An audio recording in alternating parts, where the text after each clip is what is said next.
মুক্তিযুদ্ধের যে দোহাই দিয়ে বারবার এই কোটাকে জায়েজ করার চেষ্টা হচ্ছে। মুক্তিযুদ্ধের নাতি পুতি তারা তো এই প্রজন্মের সন্তান, তাদের তো মেধা আছে, তারা তো একটা প্রতিযোগিতামূলক পরিবেশে বড় হচ্ছে, তারা প্রতিযোগিতা দিয়ে চাকরিতে ঢুকবে। তারা কেন আরেকজনের দয়ার দানে ভিক্ষার দানে তারা চাকরিতে ঢুকতে দেবে? তাদের বাবারা দাদারা মুক্তিযুদ্ধ করেছে, তাদের জন্য গর্ব, অহংকারের সাথে বলবে মুক্তিযুদ্ধ হয়েছে বৈষম্যহীন বাংলাদেশ গড়ার জন্য, কাউকে কোটা দিয়ে আরেকজনকে মেধা থেকে বঞ্চিত করার জন্য না। দেশের বর্তমান যে পরিস্থিতি, দেশে বেকারত্বের হার বৃদ্ধি পাচ্ছে, উচ্চশিক্ষিত আমাদের তরুণরা দেশে থাকতেছে না।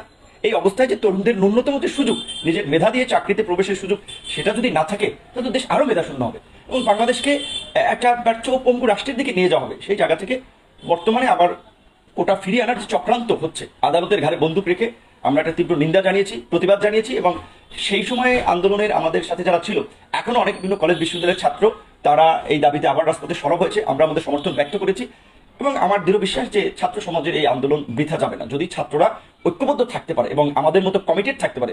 একটা বিষয়ে পরিষ্কারভাবেই বর্তমান আন্দোলনের নেতাদেরকে বা কর্মীদেরকে যারা আন্দোলন করছেন তাদেরকে মনে রাখতে হবে যে এই যে কোটা এই বিষয় এবং এই আন্দোলন চালাতে গিয়ে আপনারা দেখেছেন যে অসংখ্য ছাত্র শারীরিকভাবে নির্যাতিত হয়েছে, অসংখ্য মেয়েরা যৌন হয়রানির শিকার হয়েছে। বিশেষ করে শহীদ মিনারে ঢাকা বিশ্ববিদ্যালয়ের বিজনেস ফ্যাকাল্টির কয়েকটা মেয়ে, শাহবাগ থানার সামনে সিএনজিতে বেসরকারি একটি কলেজের একজন নারী শিক্ষার্থী, সেই ঘটনাগুলো কিন্তু চাঞ্চল্য তৈরি করছে। রাজশাহী বিশ্ববিদ্যালয়ের ছাত্র তরিকুলের কোমরের মেরুদণ্ড ভেঙে ফেলা, কিংবা শহীদ মিনারে আমাদের ছাত্র এই আন্দোলনের নেতাদেরকে ঢাকা বিশ্ববিদ্যালয় লাইব্রেরির সামনে যে অমানবিক মারধর করা, এগুলো কিন্তু তখন সারা বিশ্বে একটা আলোড়ন তৈরি করেছিল এবং সরকার শেষ পর্যন্ত ছাত্রদের দাবির মুখে একটা প্রজ্ঞাপন জারি করেছিল প্রথম দ্বিতীয় শ্রেণীর চাকরিতে কোটা বাতিল করে।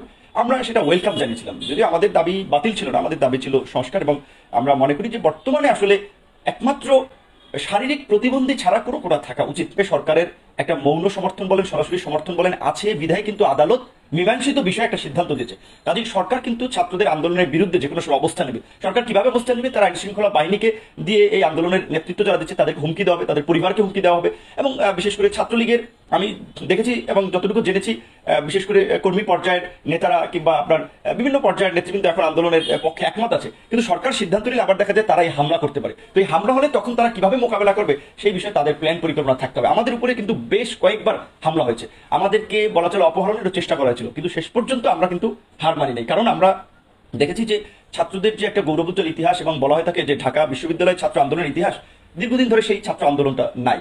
18 সালে এই যে আমরা প্রায় 3 দশকের মধ্যে একটা ছাত্র আন্দোলন গড়ে তুলেছিলাম, সেটা যদি ব্যর্থ হতো তাহলে আর ছাত্রদের তরুণদেরকে নিয়ে মানুষ কোনো আশা দেখতো না। সেই জায়গা থেকে আমরা ত্যাগ স্বীকার করেছি, জেলে গিয়েছি, জুলুমের শিকার হয়েছি, কিন্তু আমরা আপোষ করিনি। বর্তমান নেতৃত্ব পর্যায়ে তাদেরকে সেভাবে দৃঢ়ভাবে আন্দোলনের নেতৃত্ব দিতে হবে, তাদেরকে সাহস নিয়ে রাজপথে থাকতে হবে। ছাত্ররা যে দাবিতে আন্দোলন করছে, এটি কিন্তু সরকার পতনের আন্দোলন না, এটা সরকার বিরোধীও দাবি না, সকল মতের ছাত্রদের যৌক্তিক দাবি। কেন সরকার মানবে না? সরকারের তো এটা মানা উচিত। এবং দুঃখজনক হচ্ছে যে সরকার মেনেও আবার তারা একটা গেম খেলতেছে। আমি জানি না আসলে সরকার পরিচালনায় কোন ধরনের লোকগুলো সরকারকে এই সব বুদ্ধি দিছে।